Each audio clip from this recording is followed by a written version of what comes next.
فبأي آلاء ربكما تكذبان بسم اللہ الرحمن الرحیم۔ معزز سامعین و ناظرین، بادشاہ کا موڈ اچھا تھا۔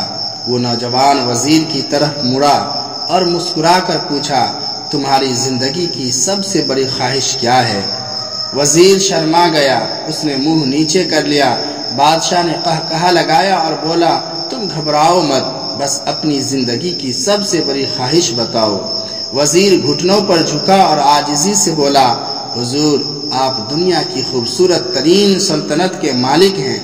میں جب بھی یہ سلطنت دیکھتا ہوں تو میرے دل میں خواہش پیدا ہوتی ہے، اگر اس کا 10واں حصہ میرا ہوتا تو میں دنیا کا خوش نصیب ترین شخص ہوتا۔ اتنا کہہ کر وزیر خاموش ہو گیا۔ بادشاہ نے ایک اور زندگی سے بھرپور قہقہا لگایا اور فوراً سیکریٹری کو بلایا اور اسے 2 احکامات لکھنے کا حکم دیا۔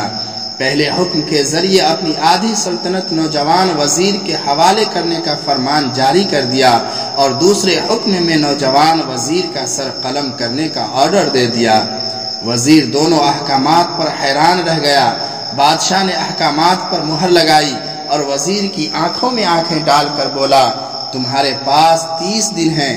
تم نے ان 30 دنوں میں صرف 3 سوالوں کے جواب تلاش کرنا ہے۔ تم کامیاب ہو گئے تو میرا دوسرا حکم منسوخ ہو جائے گا اور تمہیں آدھی سلطنت مل جائے گی، اور اگر تم ناکام ہو گئے تو پہلا حکم خارج سمجھا جائے گا اور دوسرے حکم کے مطابق تمہارا سر اتار دیا جائے گا۔ وزیر کی حیرت پریشانی میں بدل گئی۔ بادشاہ نے اس کے بعد فرمایا، میرے 3 سوال لکھ لو۔ وزیر نے لکھنا شروع کر دیا۔ بادشاہ نے کہا، انسان کی زندگی کی سب سے بڑی سچائی کیا ہے؟ وہ رکا اور بولا، دوسرا سوال، انسان کی زندگی کا سب سے بڑا دھوکہ کیا ہے؟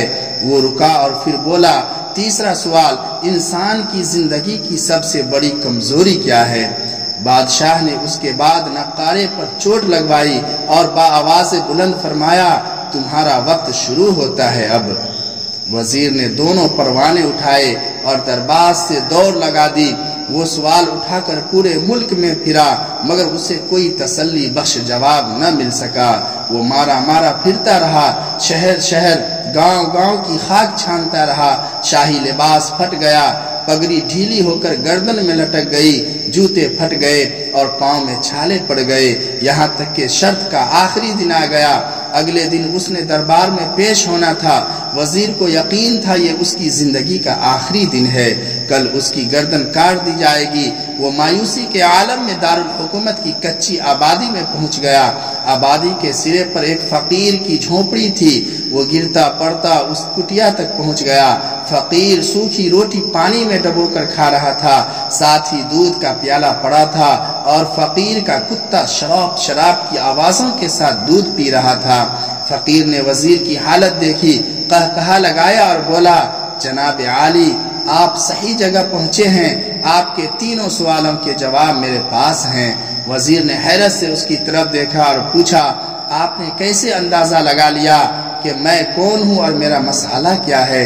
فقیر نے سوکھی روٹی کے ٹکڑے چھاپے میں رکھے، مسکرایا، اپنا بوریا اٹھایا اور وزیر سے کہا، یہ دیکھیے، آپ کو بات سمجھ آ جائے گی۔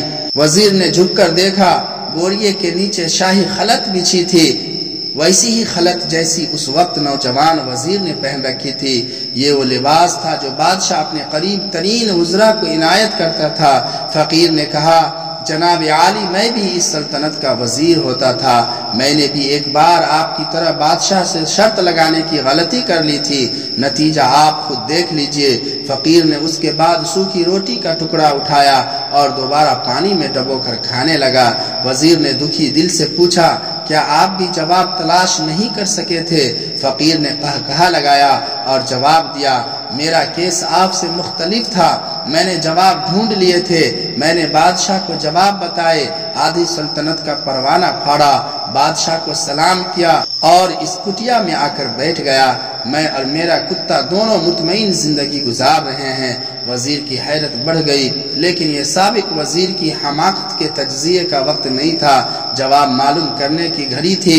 چنانچہ وزیر اینکر پرسن بننے کے بجائے فریادی بن گیا اور اس نے فقیر سے پوچھا، کیا آپ مجھے سوالوں کے جواب دے سکتے ہیں؟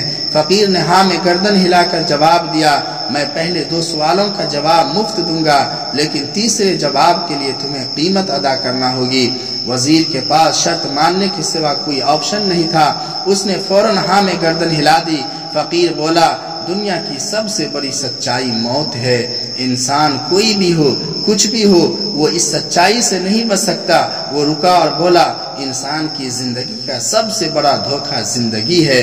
ہم میں سے ہر شخص زندگی کو دائمی سمجھ کر اس کے دھوکے میں آ جاتا ہے۔ فقیر کے دونوں جواب ناقابل تردید تھے۔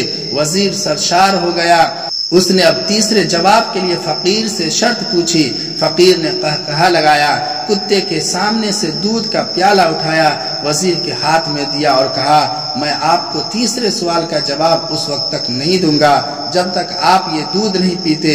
وزیر کے ماتھے پر پسینہ آ گیا، اس نے نفرت سے پیالہ زمین پر رکھ دیا۔ وہ کسی قیمت پر کتے کا جھوٹا دودھ نہیں پینا چاہتا تھا۔ فقیر نے کندھے اچکائے اور کہا، اوکے، تمہارے پاس اب 2 راستے ہیں، تم انکار کر دو اور شاہی جلاد کل تمہارا سر اتار دے، یا پھر تم یہ آدھ پاؤ دودھ پی جاؤ اور تمہاری جان بھی بچ جائے اور تم آدھی سلطنت کے مالک بھی بن جاؤ۔ فیصلہ بہرحال تم نے کرنا ہے۔ وزیر مخمسے میں پھنس گیا۔ ایک طرف زندگی اور آدھی سلطنت تھی اور دوسری طرف کتے کا جھوٹا دودھ تھا۔ وہ سوچتا رہا یہاں تک کہ جان اور مال جیت گیا اور سیلف ریسپیکٹ ہار گئی۔ وزیر نے پیالہ اٹھایا اور ایک ہی سانس میں دودھ پی گیا۔ فقیر نے قہقہا لگایا اور بولا، میرے بچے، انسان کی سب سے بڑی کمزوری غرض ہوتی ہے، یہ اسے کتے کا جھوٹا دودھ تک پینے پر مجبور کر دیتی ہے، اور یہ وہ سچ ہے جس نے مجھے سلطنت کا پروانہ پھاڑ کر اس کٹیا میں بیٹھنے پر مجبور کر دیا تھا۔ میں جان گیا تھا میں جو زندگی کے دھوکے میں آؤں گا، میں موت کی سچائی کو فراموش کرتا جاؤں گا، اور میں موت کو جتنا فراموش کرتا رہوں گا میں اتنا ہی غرض کی دلدل میں دھستا جاؤں گا، اور مجھے روز اس دلدل میں سانس لینے کے لیے غرض کا غلیظ دودھ پینا پڑے گا۔ لہٰذا میرا مشورہ ہے، زندگی کی ان تینوں حقیقتوں کو جان لو، تمہاری زندگی اچھی گزرے گی۔ وزیر خجالت، شرمندگی اور خود ترسی کا تحفہ لے کر فقیر کی کٹیا سے نکلا اور محل کی طرف چل پڑا۔ وہ جو محل کے قریب پہنچ رہا تھا، اس کے احساس سے شرمندگی میں اضافہ ہو رہا تھا، اس کے اندر ذلت کا احساس بڑھ رہا تھا۔